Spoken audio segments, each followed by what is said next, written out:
Good morning. Today is Friday, February 3rd, 2023. What is a great hand? At the splitting of the Red Sea, Kriyas Yamsuf, in this week's Torah portion, B'Shalach, the Torah says, and we say this in our prayers every morning, Vayar Yisrael es hayod hagdolah. The Jewish people saw the great hand of God. Something about God was revealed to them, expressed with these words, great hand. They saw the great hand, Yad Hagdolah. What is it? And whatever that is, how is it different from what happened in Egypt, which was done by God, miracles performed by God, and there, in Egypt, it's described as Yad HaChazakah, the mighty hand. What's the difference between a mighty hand and a great hand? The Rabbi Yosef Soloveitchik explains it as follows. He says that a mighty hand, Yad Chazakah, is strong. It has strength and power, but it does not uplift anyone else. It does not inspire anyone else. It does not cause anyone else, for example, the one who sees it, to be transformed by it. But a Yad Hagdolah, a great hand, makes the one who sees it greater. It is great in the sense that it imparts greatness to the one who sees it, not only to the one who exercises it. The effect of Yad Hagdolah, of a great hand, that effect is internalized by those who see it, and it elevates them. In Egypt, the Jewish people were challenged, and God was active, and God performed miracles. And God used Yad HaChazakah, the mighty hand, to perform those miracles. But while God was doing that in Egypt, the Jewish people were passive. They were bystanders. The miracles were very powerful. They caused a reaction among the Egyptian people, even among Paro. But the Jews themselves remained the same. In our Torah portion, at the splitting of the Red Sea, the Jewish people took the initiative. We discussed this last night. But listen to the words of the Pasuk. Vayava'u b'nei Yisrael b'soch hayom bayabasha. So literally, the simple meaning of those words is the Jewish people entered the sea on dry land. In other words, Vayavo b'nei Yisrael b'soch hayom, it was the fact of the Jewish people going into the sea, as we discussed last night, going into the sea, which is wet, Bayabasha, and that elicited that they ended up walking on dry land because the sea had split.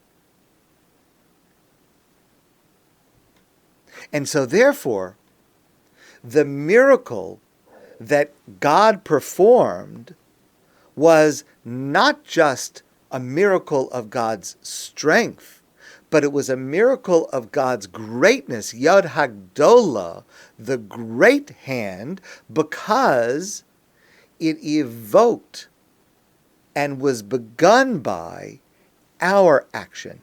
It influenced us. It affected us. It transformed us. Because of the action that we took, we the Jewish people took in the face of that challenge of being trapped between the approaching Egyptian army and the formidable sea in front of them, the initiative that we took led to the Jewish people experiencing a greater awareness of God's presence.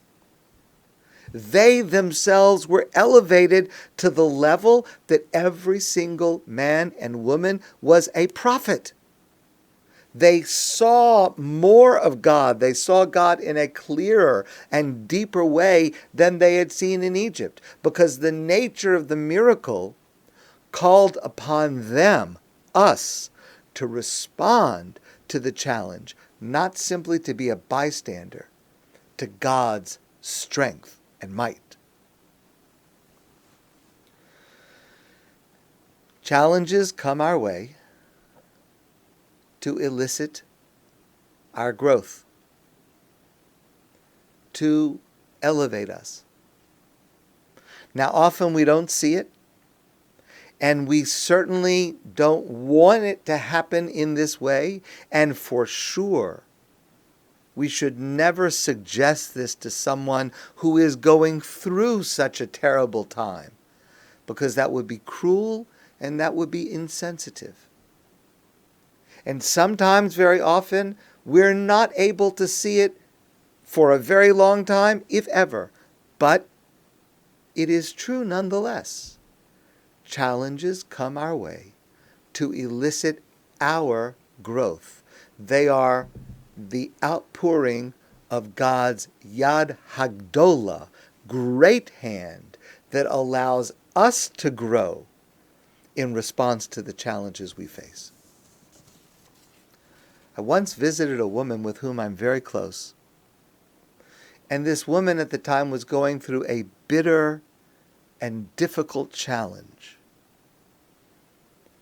And she said these words to me, and I will never forget them. Of course, I would never suggest anything like this to her. But this is what she, experiencing this terrible, terrible period in her life, this is what she said to me. She said, I understand what I am supposed to learn from this. That takes remarkable insight and rare honesty to be able to reflect on oneself and to see how I should be elevated, I should be transformed, I should grow as a result of this terrible obstacle that I'm facing. Most of us, I think, are probably, I would say, I'm not capable usually of doing that. But that's what it means, Yad Hagdolah, that something happened to the Jewish people. There was a terrible obstacle, a terrible and frightening and traumatic challenge, and we responded. That was the greatness of God's hand, that we, the Jewish people, were able to see, as this amazing woman was able to see. I understand what I am supposed to learn and do right now. My friends, I want to wish you a great day and a wonderful and warm Shabbos. And I look forward to seeing you soon in person.